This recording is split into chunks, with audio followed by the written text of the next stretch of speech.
Gate pass ও যানবাহন প্রবেশের বর্ধিত ফি বন্দর কর্তৃপক্ষ স্থগিত করায় কর্মবিরতি প্রত্যাহার করেছে ট্রাক কাভার্ড ভ্যান মালিক সমিতি। তবে এখনও পুরোপুরি শুরু হয়নি গাড়ি চলাচল। লিখিত সিদ্ধান্তের অপেক্ষা রয়েছে শ্রমিক ইউনিয়ন। এ নিয়ে বিস্তারিত জানাতে চট্টগ্রাম বন্দর থেকে যুক্ত হচ্ছেন হাজেরা শিউলি। শিউলি, জানতে চাই যে শ্রমিক ইউনিয়ন নেতারা কি বলছেন এবং কখন নাগাদ গাড়ি চলাচল স্বাভাবিক হতে পারে? আসলে ধর্মঘট বন্দর কর্তৃপক্ষের সাথে যে বৈঠক হয়েছে, বন্দরের প্রবেশের যে যানবাহন প্রবেশ ও গেট পাস ফি যে বাড়িয়েছে সেটি প্রত্যাহারের বিষয়ে, সেই বৈঠকের পর কর্তৃপক্ষ আশ্বাস দিয়েছে যে এখন থেকে পরবর্তী সিদ্ধান্ত না হওয়া পর্যন্ত আগের যে রেট ছিল অর্থাৎ 57 টাকা ফিতেই ভারী যানবাহন, ট্রাক, কাভার্ড ভ্যানগুলো বন্দরে প্রবেশ করতে পারবে। অর্থাৎ এক্ষেত্রে তাদের আপাতত কোনো বাড়তি ফি দিতে হবে না।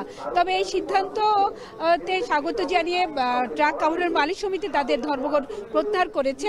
তবে শ্রমিক ইউনিয়ন বলেছিল যে এক্ষেত্রে তাদেরকে লিখিতভাবে আগে যেভাবে গেজেট জারি করা হয়েছে বা লিখিত সিদ্ধান্ত না আসতে তারা কাজে যোগ দেবে না। তবে আমরা এখন আছি বন্দরের 3 নম্বর গেটে এবং এখানে আমরা দেখতে পাচ্ছি যে শ্রমিকরা অপেক্ষা করছে পাসের জন্য, বিশেষ করে ট্রাক কাভার্ড ভ্যান এবং ট্রাক চালকরা, এবং পাস পেলে তারা বন্দরে প্রবেশ করতে পারবে এবং তাদের যে পণ্য ডেলিভারি বা রফতানি পণ্য যেগুলো নিয়ে তাদের জাহাজীকরণ করার কথা, সে কাজটি শুরু হওয়ার কথা। তবে এখানে আসলে সিস্টেমে কিছু আপডেট বা সিস্টেমের কিছু জটিলতা আছে, যেহেতু নতুন করে রেট বাড়ানো হয়েছিল এবং সেই সিস্টেমও সেটা আবার আগের রেটে ফিরতে হলে তাদের সিস্টেমটা আপডেট করতে হবে বা পূর্বের সেই সিস্টেমে যেতে হবে। এবং সব গেটেই কিন্তু আসলে সেই সফটওয়্যার বা সেই কম্পিউটার না থাকার কারণে এখানে শ্রমিকরা গেট পাস পাচ্ছে না।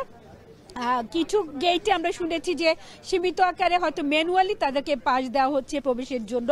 তো এই ক্ষেত্রে যখন তারা পাস পাবে তখনই আসলে গাড়িগুলো প্রবেশ করতে পারবে। এখানে আমরা দেখতে পাচ্ছেন যে ট্রাক চালকরা এবং ট্রাকে কাভার্ড ভ্যানগুলো সারি সারি করে দাঁড়িয়ে আছে এবং পুরো রোডই কিন্তু অনেকটা জট হয়ে গেছে এবং তারা অপেক্ষায় আছেন যত দ্রুত সম্ভব তারা গাড়িগুলো প্রবেশ করতে পারবে ততই কিন্তু বন্দর থেকে পণ্য ডেলিভারি কার্যক্রমে যে স্থবির হয়ে আছে সেটা শুরু হবে। এবং আজকে দুপুর পর্যন্ত চট্টগ্রাম বন্দরে প্রায় 40,577 টিউস কন্টেনার জমে গেছে এবং বন্দর কর্তৃপক্ষ আশা করছে গাড়িগুলো প্রবেশ শুরু হলে, যেহেতু তারা কর্মবিরতি প্রত্যাহার করেছে, খুব দ্রুত এই পরিস্থিতি স্বাভাবিক হয়ে যাবে। তবে এখানে কিন্তু আরেকটি বিষয় অনিশ্চয়তা রয়ে গেছে, যেহেতু অন্যান্য প্রবেশ ফি বা অন্যান্য যে সংস্থাগুলো আছে বা যারা বন্দরে আমদানি রফতানি কার্যক্রমের সাথে যুক্ত, তাদের সে প্রবেশ ফির বিষয়ে কোনো সিদ্ধান্ত হয়নি। এর বাইরে 52টি সেবা খাতে যে ট্যারিফ বাড়ানো হয়েছে সেটার বিষয়ে কোনো সিদ্ধান্ত হয়নি। তাই নতুন করে কোনো কর্মসূচি আসলে আবারও বন্দর অচল বা বন্দরে কার্যক্রম আবার বন্ধ হয়ে যাওয়ার একটি সংখ্যা রয়েই গেছে। সাকিব, এই ছিল আমার কাছে এখনকার মতো সবশেষ। চট্টগ্রাম বন্দর থেকে যুক্ত ছিলেন হাজেরা শিউলি।